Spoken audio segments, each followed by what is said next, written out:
They bulldozed my great-grandfather's bridge at 6 in the morning while I was still standing at his graveside. Yeah, that's how this story starts.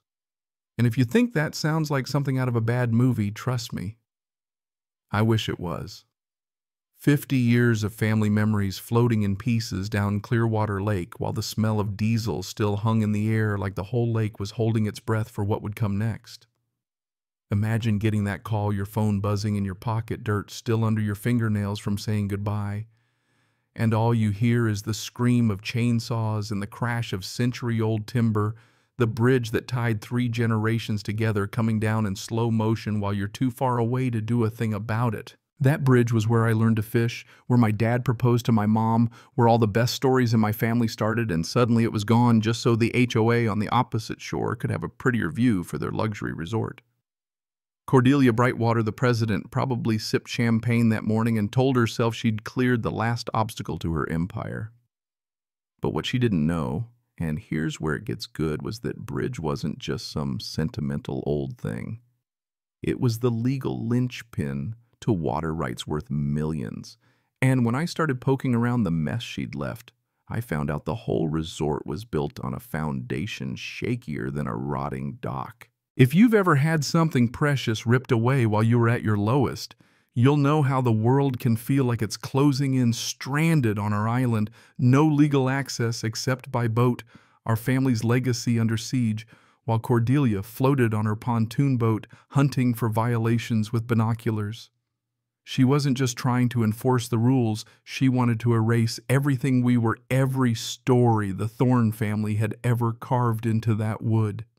She called the bridge an environmental hazard, even though it was built long before any zoning laws started sending violation notices left and right, and used the funeral as her perfect cover to file an emergency demolition order.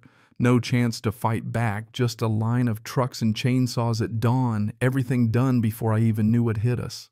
That morning the grief twisted into anger real fast. My grandmother Dolores, 90 and sharp as a tack, couldn't visit the grave anymore, too frail for a boat ride. My workshop started flooding without bridge access.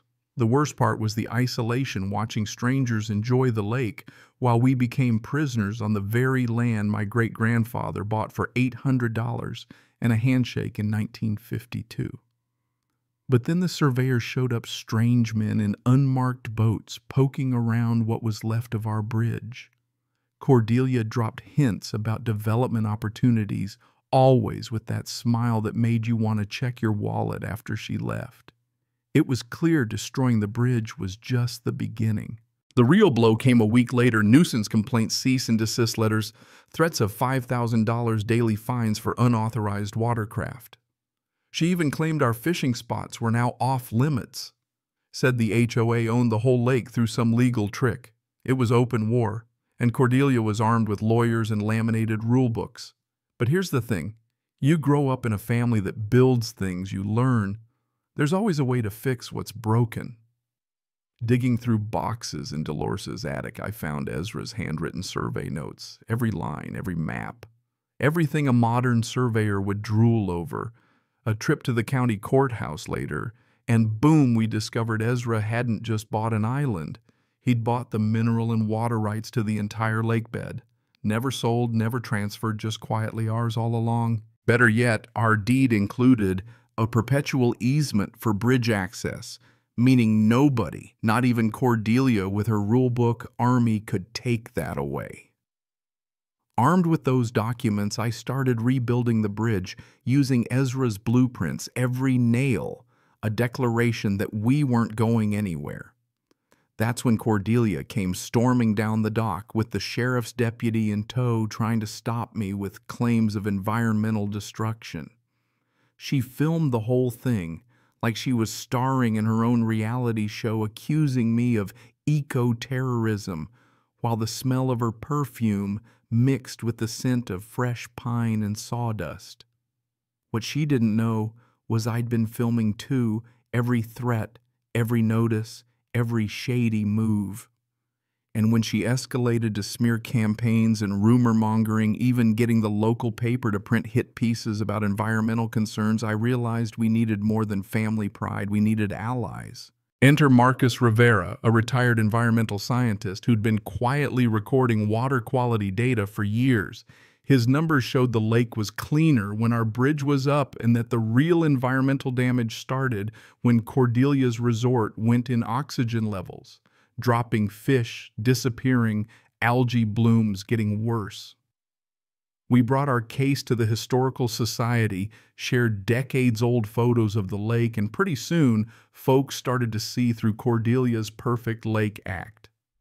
The town council got packed for the hearing, and when Cordelia snapped accusing us of being hillbillies holding back progress, she lost half the room in one sentence. But humiliation only made her meaner. The next salvo was legal fraudulent liens for $12,000 in back fines, threats of foreclosure, even an offer to buy us out for a pittance. My nerves were frayed watching Dolores worry about losing her home. That's when I called Winston Clearwater, a retired environmental lawyer with a sharp sense of humor and zero patience for bullies. Winston dug through everything and found out Cordelia's HOA had no legal authority over us. We'd never joined our property, predated the HOA, and her demolition order was based on a safety inspection that never actually happened. The signature was forged. That was the turning point. We countersued for $500,000 in damages, announced it at a council meeting, and other families started standing up to share their own stories, lost homes, pressured sales, a pattern of abuse hiding in plain sight. Winston revealed the fake safety inspection and even threatened Cordelia with federal charges for filing fraudulent liens. That night it felt like the tide finally shifted. Her empire was built on lies, and now everyone could see it. But it didn't end there. Digging deeper, Winston found that Cordelia's whole resort sat on federally protected wetlands. The original permits only allowed seasonal cabins, but she'd built a luxury complex with year-round sewage dumping into the lake. The kicker: all the docks and septic outflows were on lakebed land my family owned.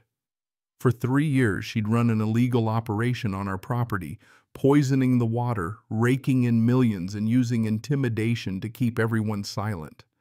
Internal emails we got through FOIA proved she'd known all along. She'd just banked on nobody fighting back. So we did more than fight. We built a coalition, neighbors, environmental groups, Marcus with his water data sage, the local journalist hungry to break a national story. We gathered evidence, set up cameras, filed with the EPA, coordinated with federal and state agencies, even started charging back rent for dock usage. The Labor Day shareholders meeting was the perfect stage.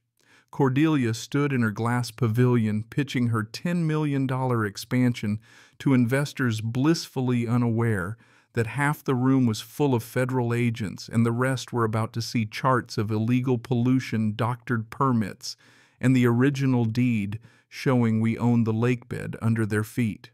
When Winston and I stood up, me with Ezra's deed, Winston with legal filings, Marcus projecting water data, Sage live streaming to 100,000 people, it was like watching the walls come down in real time.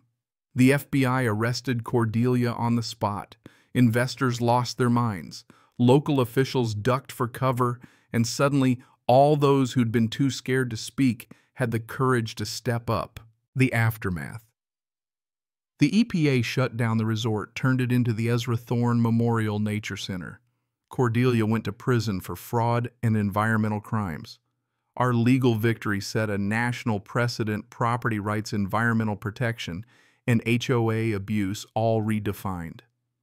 Dolores lived long enough to see the lake heal and the bridge rebuilt. Her last words on that bridge: Ezra would be proud. The settlement funded the Thorne Foundation, giving legal aid to families like ours, 47 and counting coast to coast. Marcus's daughter got the first scholarship to study environmental engineering. The fish came back. The loons sang. The water cleared. And me, I'm still here teaching boat building, mentoring kids, standing on a bridge that's become a symbol of what happens when regular people refuse to back down. Every morning as the sun rises over Clearwater Lake, I remember some fights are worth it. Some bridges really are worth rebuilding, and justice, when you finally see it, shines brighter than ever. So tell me, what's your HOA nightmare? Drop it in the comments. Share this story if you've ever faced down a bully, and never forget, sometimes the little guy really can win if you're stubborn enough to see it through.